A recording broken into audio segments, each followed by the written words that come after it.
Assalamu alaikum туугандар. Бүгүн да бир кичинекей сыр менен бөлүшүп кетейин деп чечтим. Бул аябай жакшы нерсе.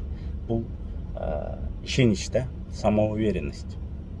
Самоуверенность жок болсо, адам эч нарсага, эч качан ийгиликке жете албайт. Самоуверенность жок болсо, сүйгөнүңө да жетпейсиң. Самоуверенность жок болсо, балдарыңыздагы үй бүлөңдү да коргой албайсың. Самоуверенность жок болсо, бул жашоодо Кудай берген баракаттын көп нерсесинен құр каласыңар да.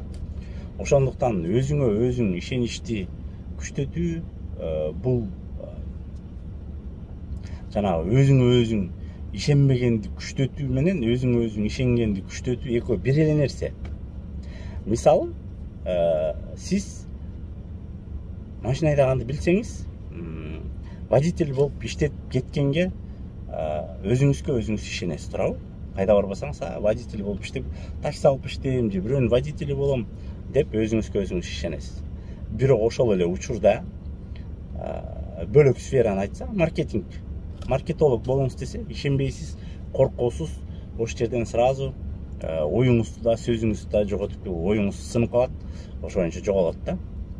Эмнеге? Биринчиден, психологический фактор бар.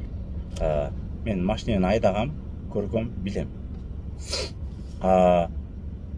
Ошол самоуверенность, көрүңөр, самоуверенность, ишенич бар, айдай алам деген. Бирок ошондой эле ишенич бар, маркетологду кыла албайм деген. Эмнеге? Анткени ал жакты көргөн эмессиз. Эми элестетиңиз. Машинени деле кайсы бир убакта кандайдыр бир себептер менен үйрөнүп калгансыз, туурабы? Ошондой эле маркетолог, менеджер болуш үчүн эмне кылыш керек? Машинени айдагандай эле инструктор болобу, менеджер болобу, неважно кандай уровендеги. Ошолор менен чогуу чай ичип, ошолор жөнүндө китеп окуп, ошолордун баскан изин басып, караган ишин карап, кылган ишин көргөндөн кийин сиздерде эмне болот? Өзүнчө бир кичинекей ишенич пайда болот. Кичинекей болсо да ишенич пайда болот. Биздин максат ошол ишеничти кеңейтип, бүт жактан кандай иш болбосун дагы, көрсөм үйрөнүп кетем деген өзүбүзгө өзүбүз ишенич пайда кылышыбыз керек.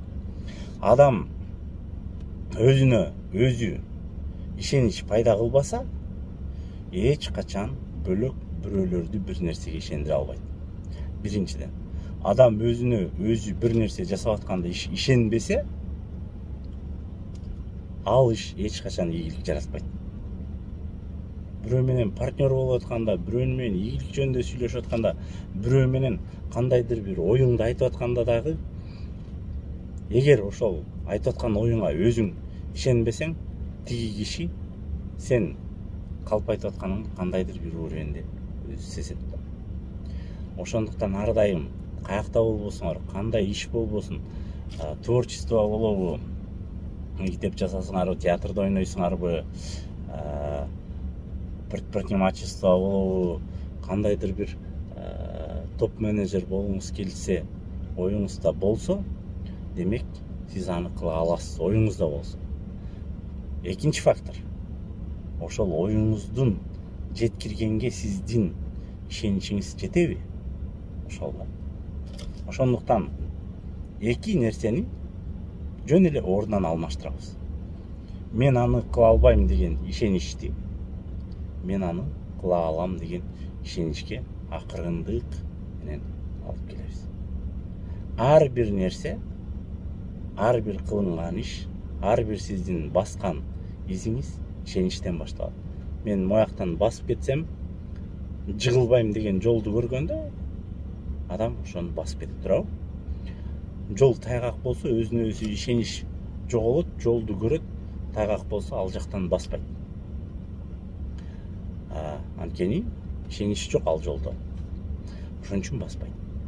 Эгер ошол эле адамга ошол жерге коньки же бир чана берсе, ошол жолдо жүрүп кете алат да.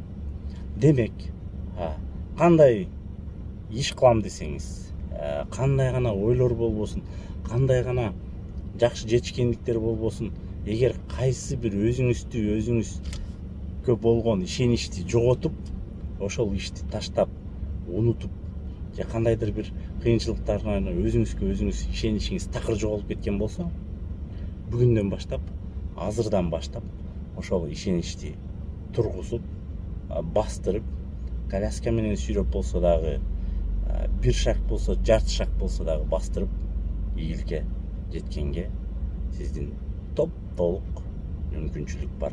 Анткени эмне? Анткени күн баардыгыбызга бирдей тиет. Кудай баардыгыбызды бирдей жараткан. Эч качан өзүңөрдүн ишеничиңерди жоготпогула. Өзүңөр кыянаттык кылбагыла. Ар дайым туура жол менен, туура акыл насаат менен түз бассаңыз, күндөн күнгө өзүңүздүн ишеничиңиз көбөйөт. Өзүңүзгө өзүңүздүн ишеничиңиз көбөйгөн сайын эмне болот? Сиздин ийгилигиңиз болот. Сиздин артыңыздан баскан адамдар болот. Жана сиздин далыңызды карап, сиз менен теңелейин деген адамдар көбөйөт. Ошондуктан кыргыздар ушунчалык өзүнө өзү ишенген эл болгон, боз үйдө жашаганбыз да. Чеп курган эмеспиз. Эшикке кетип баратканда ошо боз үйгө жөн эле чырпыкты коюп койгонбуз да. Биз кеттик депчи. Эмнеден? Бул ушунчалык өзүбүзгө физически дагы, морально да, психологически да ишенгенбиз. Жашынып, чеп куруп, тоолордун арасына жашынбай эле кийиз менен жаштан боз үйдү курганбыз да, ошону жашаганбыз. Ошондо ким келсе тозуп алабыз, ким келсе коноктойбуз, боз үйдү чаап кетет, талкалап кетет деген оюбузда болсо дагы чыгып до конца туруп беребиз деген ойдо жашаганбыз да. Бирок улуттар болсо баардыгы келген жерине китайский стена курушуп, ызы чуу, башня курушуп, ошого жашынып жашаган да. Эмнеге? Анткени ишенич жок болгон. Ошондуктан ата бабабыздан калган ишеничти толуктай эле дагы өзүбүздүн ишеничибизди кайсы сфера, кайсы направление болбосо дагы көбөйтүп, ошол жок болгон ишеничти пайда кылганга толук мүмкүнчүлүгүбүз бар. Ассаламу алейкум.